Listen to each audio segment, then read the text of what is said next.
My name is Kendra Ross. I'm 26. I work nights in an ER, and according to my own mother, I'm a leech. She didn't say it in a fight in the hallway or whisper it under her breath. She said it standing at the head of our Thanksgiving table, one hand on the carving knife, the other wrapped around a wine glass. To Kendra, she announced, looking right at me, our little leech. November is your last month under this roof. Time to finally grow up. The room went silent so fast I could hear the furnace humming in the basement. My sister stared at her plate. My stepdad cleared his throat and pretended to slice more turkey that nobody wanted. Someone's kid asked what a leech was, and an adult laughed it off like it was a joke. Nobody said, "That's too far." Nobody said, "She pays for half this meal." They all just waited for me to explode, to cry, to beg. I didn't. I cut a piece of turkey, swallowed it past the lump in my throat, and said the only words I trusted myself with. Pass the gravy. On the outside, I played along, nodded at the fake small talk, let the night crawl to an end. On the inside, something snapped into place. If they really thought I was just a leech, then losing me shouldn't hurt at all. So by the time that house went to sleep, I'd already decided exactly what I was going to pack, which bills I was going to end, and how I was going to leave without a single word. I just didn't expect who would show up at my new door the very next day, acting like nothing had changed. If you've ever been treated like a burden in your own family, stay with me to the end of this story. And if you haven't already, hit subscribe and turn on notifications so you don't miss what happened after I walked out of that house. It felt strange waking up the next day with my thoughts sharper than my emotions, as if my mind had decided long ago what my heart was only now catching up to. That clarity made it easier to trace back the long line of things that brought me to that table, even though none of it had exploded in one night. It had built up quietly, the way cold creeps through the walls of old houses in Rochester, slow, unnoticed, and suddenly, everywhere. I had moved back into my mother's home more than a year earlier when my mother, Lorraine Ross, went through a health scare. Nothing dramatic, but enough for me to feel responsible. Leaving my apartment and moving into her place felt temporary at first, like choosing the practical path. I worked nights in an ER, rarely saw daylight, and saving money on rent felt like the only smart decision I'd made in a long time. And for a while, I convinced myself that being the dependable daughter was a role I didn't mind stepping back into. Her husband, my stepfather, Victor Ross, didn't argue when I carried my boxes in. He didn't argue about anything unless it benefited him. He treated my presence like another household convenience, quiet, available, useful. I didn't notice it immediately, but eventually I realized that every time something broke or every time a bill arrived, he waited for me to take care of it as naturally as turning on a light switch. He had the uncanny ability to disappear whenever responsibility entered the room. Then there was my sister, Cynthia Hale, the shining example of how Lorraine believed a daughter should be. Married, a mother, with a house and a schedule that looked neat on paper even if the reality was chaotic. Cynthia didn't hesitate to lean on me whenever she needed a babysitter or someone to cover the spaces she left open. I told myself I didn't mind. I told myself I was helping. But the truth was less noble. I just wanted to avoid disappointing anyone. I'd spent my whole life trying to be the version of myself my family could accept, even if that version barely resembled the person I was becoming. The convenience of having me at home gradually turned into expectation. The expectation became dependence, and dependence, in their language, translated into silence. No acknowledgments, no thanks, not even an occasional nod. Whenever something worked in that house, it worked because I handled it. The internet plan was under my name. The gas bill was on my account. The electric bill, water, even the streaming services, my card, every single one, month after month. I kept telling myself it wasn't a big deal, that I could afford it, that family helped family. But somewhere in the back of my mind, I knew I was holding up more weight than anyone cared to admit. The strange part was how invisible the effort felt to them. When the fridge was full, they assumed it had always been full. When heat flowed through the vents during the cold Rochester winters, they assumed it flowed on its own. When the Wi-Fi connected instantly, no one imagined it came from the same paycheck that covered my scrubs, my rent contribution, my loans. It was easier for them to see me as the one who had come back home than the one who kept the home standing. Even my mother, Lorraine, used my presence as a way to maintain the illusion that her house was still functioning smoothly. She liked people to believe everything was under control, that she was the kind of woman whose adult daughters came home out of affection, not necessity. And whenever I tried to talk about boundaries or share the strain I felt, she treated it as if I were being ungrateful, as if having a room in her house erased the years of support I'd quietly taken on. The imbalance wasn't loud. It wasn't violent. It grew in the spaces where gratitude should have lived. Every small dismissal, every shrug, every reminder that I was still figuring things out, pushed me a little further away. And the more I stepped in to fill the gaps, the less anyone noticed I was doing it. By the time the holidays approached, the pattern felt permanent. Lorraine had perfected her subtle comparisons, Cynthia, the accomplished one, me, the unsettled one. Victor assumed I would cover anything he forgot. Cynthia assumed I had endless time and energy, and I assumed none of them would ever truly see the cost of the role I played. The fault line was already there. The ground had already shifted. What happened at Thanksgiving didn't create the break. It simply revealed it. I had spent so long trying to rationalize their expectations that I barely noticed how far I'd drifted from myself. The more I tried to hold everything together, the more invisible I became in the house I helped keep warm. Looking back, the signs had always been there. The exhaustion in my chest after double shifts. The resentment I tried to swallow whenever my phone lit up with another request. The quiet ache whenever I realized I couldn't remember the last time anyone asked how I was doing without needing something in return. I had convinced myself this was what loyalty looked like. But loyalty without acknowledgement isn't loyalty at all. It's erosion, steady, silent, and devastating. And by the time November pressed in with its early darkness and heavy skies, the erosion had already hollowed out everything I thought I had left to give. Morning settled over me before I was ready to face it. The kind of morning that didn't ask permission to arrive. I sat on the edge of my bed for a few minutes, letting the stillness press against my chest. There was no plan written out, no checklist taped to the wall.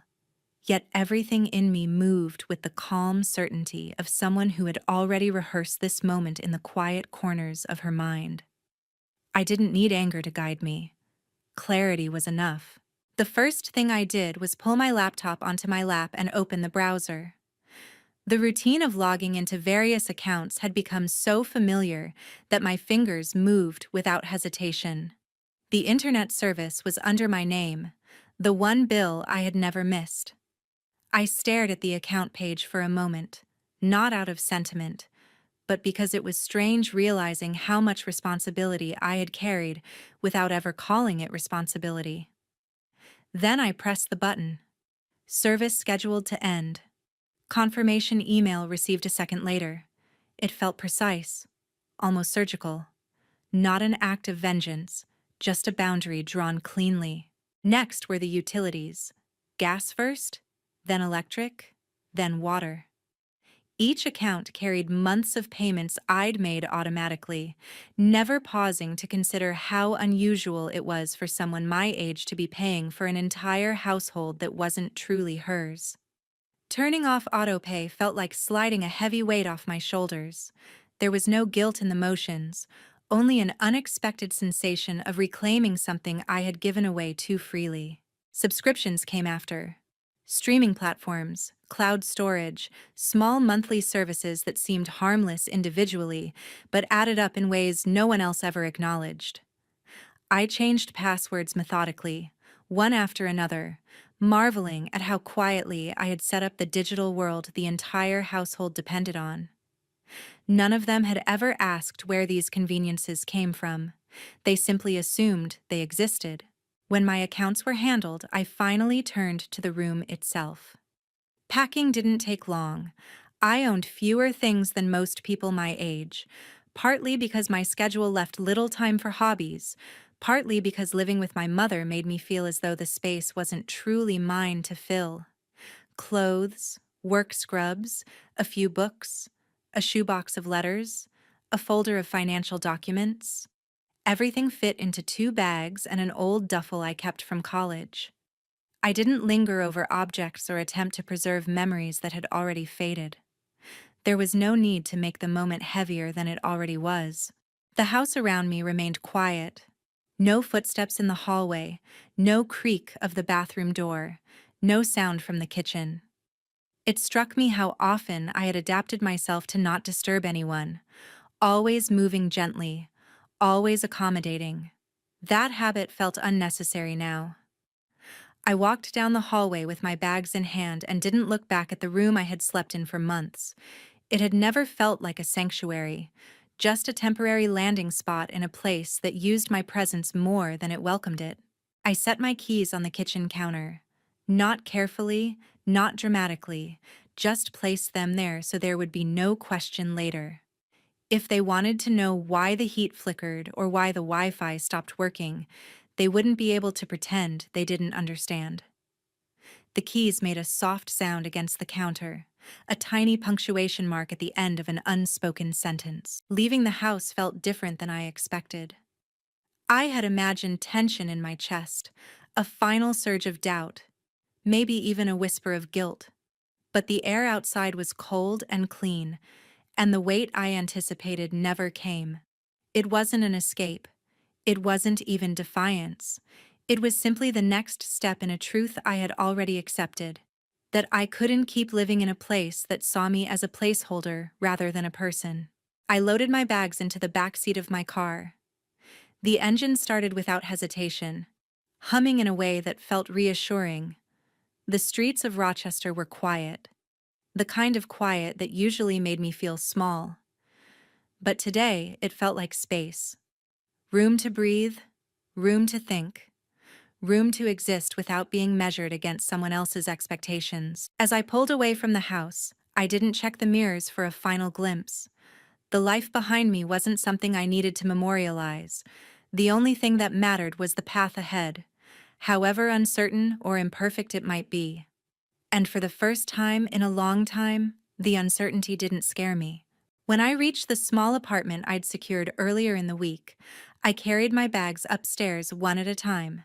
The stairwell smelled like dust and old paint, but it felt honest in a way the house I'd left never had. I unlocked the door, stepped inside, and set my things down on the scuffed wooden floor.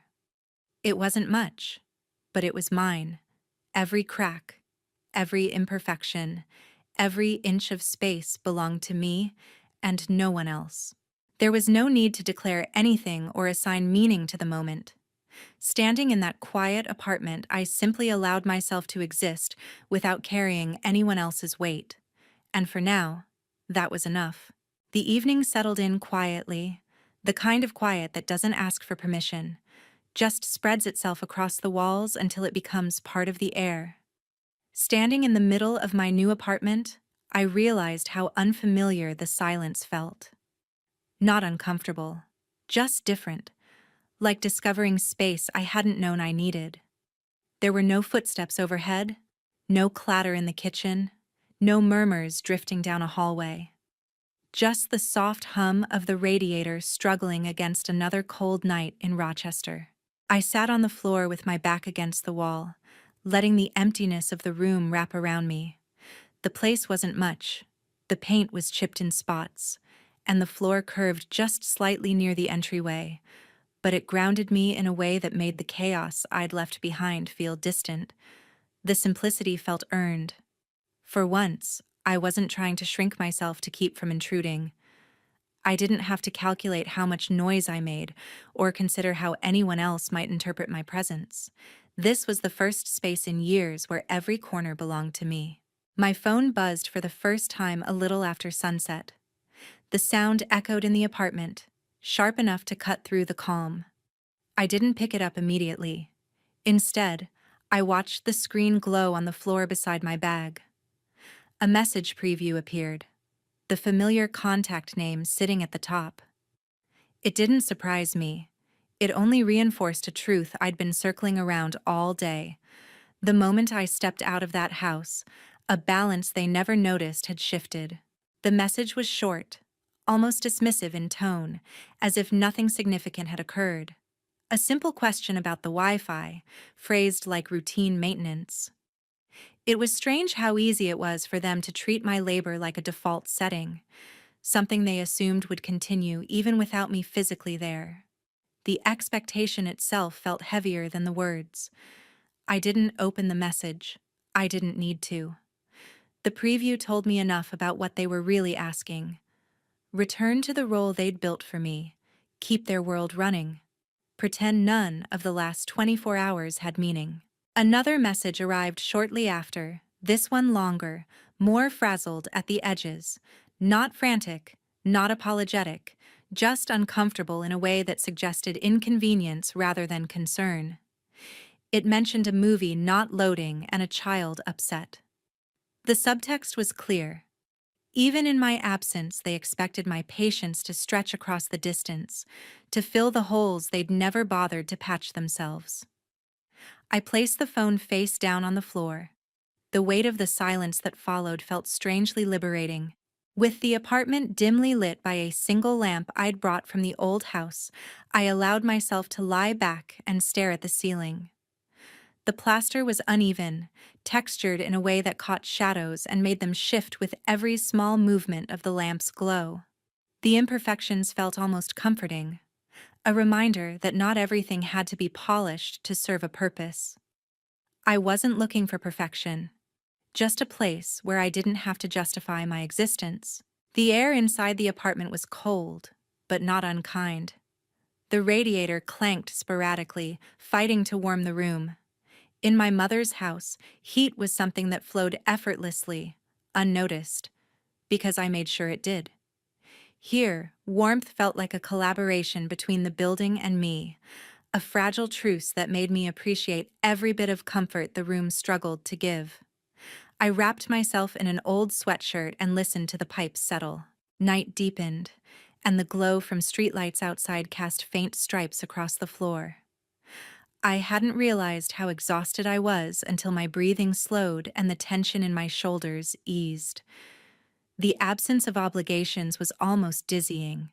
No one calling my name down a hallway. No one asking for a favor. No one hinting that I wasn't doing enough.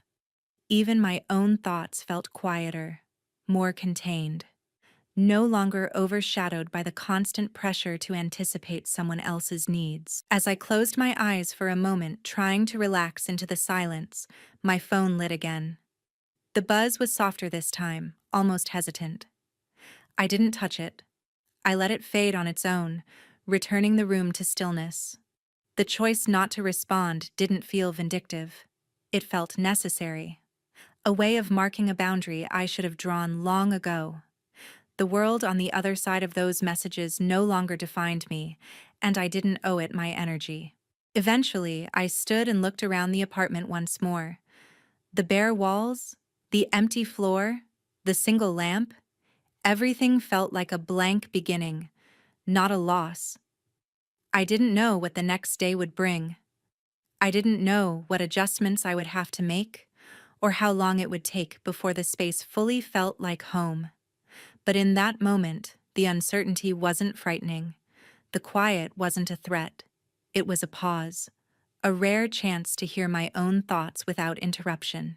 For the first time in a long time, the night belonged entirely to me. Morning arrived with a low haze drifting through the apartment windows, giving the room a muted softness that didn't match the tension building in my chest. I'd barely finished organizing a small stack of essentials when a sudden, deliberate knock echoed through the hallway. The sound cut through the stillness in a way that told me it wasn't a delivery, a neighbor, or a mistake. It carried a weight I recognized instantly, a weight I had hoped I wouldn't have to face this soon. The moment I opened the door, the expression on Victor Ross's face told me everything I needed to know. He looked out of place against the worn frame of my apartment, like someone pulled out of a familiar script and dropped into a scene he didn't understand. The discomfort in his eyes wasn't concern, it was disruption. Something in his carefully maintained world had slipped, and he had come to restore it.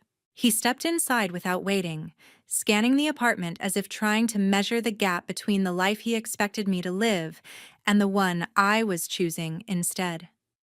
I could feel the judgment in the way he glanced at the empty shelves and the plain walls, but what struck me more was the irritation beneath it. Not worry. Irritation. As if my absence had inconvenienced him more than it had unsettled the household. There was no need for him to speak for me to understand why he was there. The look on his face held a familiar urgency, the kind that had appeared in small ways over the past year whenever something in the house didn't function the way he wanted. Heat, internet, streaming, payments he'd never tracked because he assumed someone else would. That someone had always been me. Standing there now, watching him shift his weight, I felt the full reality of what I'd carried for so long. None of them had ever been responsible for the structure that kept their lives comfortable, and now that structure had collapsed the moment I stepped away. It wasn't surprising, but seeing the consequences appear so quickly gave me a clarity I hadn't expected. As he stood in the center of my apartment, I let my thoughts run through the long list of responsibilities I had quietly taken on. The electric bill, the gas line, the streaming accounts, the small conveniences no one had ever paused to appreciate. All those invisible threads I'd woven into the household, threads no one noticed until they snapped. The silence that followed was thick with everything he wasn't saying, and everything I had known for months but had refused to acknowledge.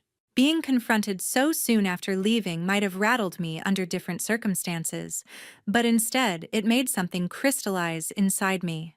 I saw clearly the roles we had all played. Victor's frustration wasn't rooted in care. It was rooted in the sudden realization that he now had to pick up tasks he had ignored for years, tasks he didn't understand, didn't want, and didn't know how to handle. The ease of blaming me was gone because I was no longer part of the machinery that kept the household running. He looked at me in a way that suggested he expected explanation, apology, reversal, something to make his appearance worthwhile. But there was nothing inside me that matched those expectations.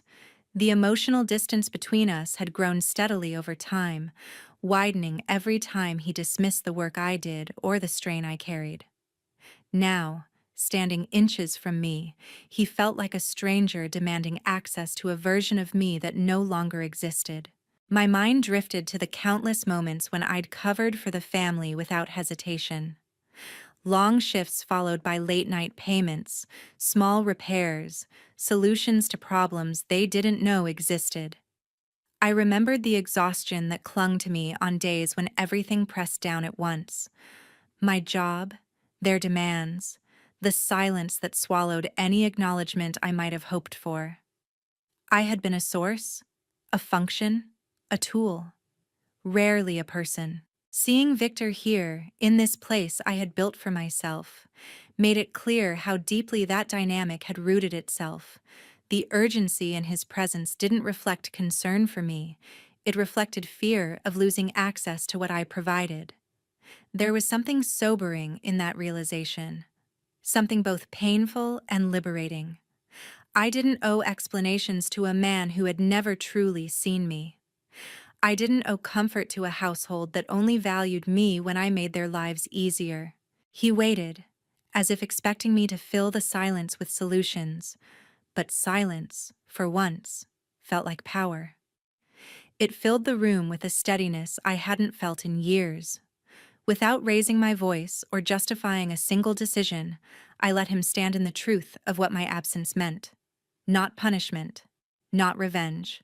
Just a boundary drawn so firmly in the ground that neither of us could pretend it wasn't there. I didn't move toward him. I didn't open the door wider. I didn't offer anything to soften the moment. The only thing I allowed myself to feel was the quiet certainty that I had finally stepped out of a role that never should have been mine in the first place. The apartment settled into a familiar stillness after Victor left, a stillness that wrapped around me like a reminder that this space finally belonged to me alone. I moved through the room slowly, adjusting a stack of folded blankets, shifting a small lamp closer to the corner, letting my hands drift over the surfaces I could call my own. The quiet didn't feel like emptiness. It felt like a boundary holding its shape. The air carried a strange brightness, almost as if the walls themselves had exhaled after years of pressure I didn't realize I'd been carrying.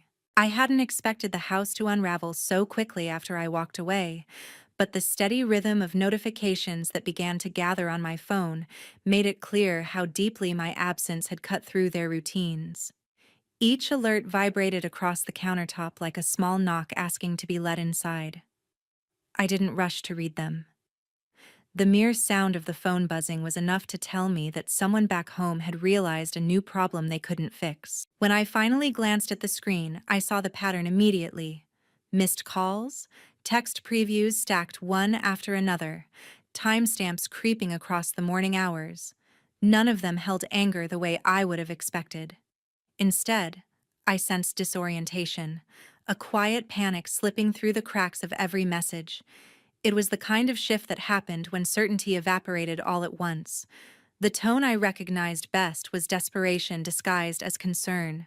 My mind drifted over the years that built up to this moment, the many times I absorbed responsibility without acknowledging its weight.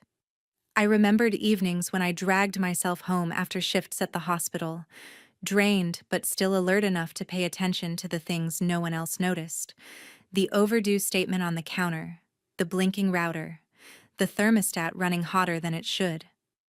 I picked up every detail instinctively because the household only worked if someone did. And that someone had always been me. Now, seeing the incoming messages pile up, I realized how deeply they had depended on the structure I created behind the scenes. The illusion of stability had always rested not on family unity, but on my willingness to fill the gaps everyone else stepped around. As soon as I stepped back, the gaps widened into something they couldn't ignore. The next wave of notifications came in softer, almost hesitant, as if the senders weren't sure how much space they still had in my life. A few names I expected appeared on the screen, each carrying their own brand of unease. There was a faint thread running through all of them, a plea layered under excuses, a suggestion that I should return because it would be the reasonable thing, the implication that distance would only make things harder. For them, not for me. As I scrolled, the realization struck with quiet force. They were not reaching out because they wanted to understand me. They were reaching out because they couldn't function without what I provided. It was a distinction I had ignored for too long, and seeing it now made something settle inside me like a heavy truth finally landing in its rightful place. The room around me felt sturdier as the thought grew clearer. I wasn't responsible for the consequences they now faced. I wasn't responsible for fixing the aftermath of decisions they made without considering what it cost me. I wasn't responsible for soothing the discomfort that came from being confronted with their own neglect. What they felt now wasn't grief. It was loss of convenience. The more the messages came in, the more I sensed a shift I hadn't allowed myself to name before. My pulse didn't quicken, my chest didn't tighten. I didn't feel the familiar pull to smooth things over. Instead, I felt a widening distance that didn't hurt. It steadied me. This wasn't retaliation. It wasn't even anger anymore. It was clarity. The kind that forms when a person steps outside the structure that once defined them and realizes how small that structure actually was. I knew I would keep receiving messages. maybe even more frantic ones. But none of them had the power to undo the boundary I had drawn. The phone buzzed again, vibrating against the countertop in a steady rhythm. I let it ring. I didn't need to read every word to understand what they were asking. The household was unraveling, the roles were collapsing, and the silence on my end was louder than any argument I could have offered. I stepped away from the phone, letting it buzz unanswered while I pulled open a window to let in a breath of cold air. The breeze slipped into the room and carried a quiet sharpness that reminded me why I left. It reminded me that not every call demanded a response, not every plea required a return, and not every crisis belonged to me. The messages kept coming, but the distance between us had already settled, firm and unshakable. For the first time, the weight wasn't on my shoulders. The consequences were landing exactly where they belonged. Time kept moving after everything broke. I went to work, came back to my small apartment, paid my own bills, and built routines that belonged only to me. The house in Rochester where I grew up became just another address, not the center of my life. The fallout followed by mail. Envelopes showed up in my mailbox with my name stamped across the front, listing balances for gas, electric, and services I had set up for a family I no longer lived with. One letter came from the property management company for my mother's rental. Utility shutoffs and unpaid amounts were now a problem for the lease. My name sat in the middle of the page as the primary account holder. I had left the house, but on paper I was still tied to it. If I wanted a clean future, I had to cut those strings. That was when my aunt, Nadine, stepped in. She had always stayed at the edge of family drama, seeing more than she said. Now she was the first person to reach out without asking me to come back or fix anything. When Nadine came to my apartment, she brought a folder full of copies and notes. She had already called the landlord and the utility companies. At my small table, she laid out every page with my name on it and calmly explained what needed to be done so I could walk away without debt or damage. For the first time, someone treated my situation as something unfair to me, not as an inconvenience to everyone else. Signing the forms felt heavier than I expected. With every signature, one more thread tying me to that house loosened. I was not erasing the help I had given. I was ending the assumption that it would never stop. News about the old house reached me in fragments. Nadine mentioned that the landlord refused to renew the lease without a bigger deposit after the utility trouble. My mother and Victor had to move into a smaller place they could actually afford. Cynthia picked up extra hours and arranged childcare that did not depend on me. Their lives adjusted to what they could carry on their own. It did not feel like revenge. It felt like things finally matched reality. My own life became simple and solid. I picked up extra shifts when I wanted more savings, not because I was afraid of another surprise bill. I bought small things for my apartment because they made it feel like home. I stocked my pantry with food I chose. Paying my own utilities felt straightforward. I knew what I used and what I owed, and no one else's comfort hid behind my name. Sometimes my phone still lit up with messages from my mother. Some tried to soften the past, as if careful wording could rewrite what was said at that table. Others leaned on guilt and history. I read them less and replied even less. Distance did not erase the years between us, but it finally put a limit on what those years could demand. The word that split everything open stayed with me for a while. Leech. It sat in the back of my mind, sharp and ugly. But as my days filled with choices that were finally mine, the label started to fall apart. It did not match the facts. It fit the people who needed a story where I was the problem. One night, sitting at my own table with a simple dinner and a few notes from work, the whole thing finally came into focus. This was never just about heat, Wi-Fi, or whose name appeared on which bill. It was about who gets to define the value of your effort while standing on top of it. It was about how quickly people call you selfish the moment you stop letting them take without limit. If there is a lesson in all of this, it is that being needed is not the same as being respected. Carrying your family does not mean you owe them your future or your silence. Sometimes the clearest way to protect yourself is to stand up from a table where you are fed blame instead of gratitude and walk away without apologizing. I did not plan anyone's hardship. I did not sabotage their life. I simply stepped out of the space where I had been absorbing all the consequences. The house adjusted to my absence because it had to. I adjusted to my freedom because I finally chose to. They learned what life looked like without the person they once called a leech. And I learned, beyond any doubt, that I had never been one at all.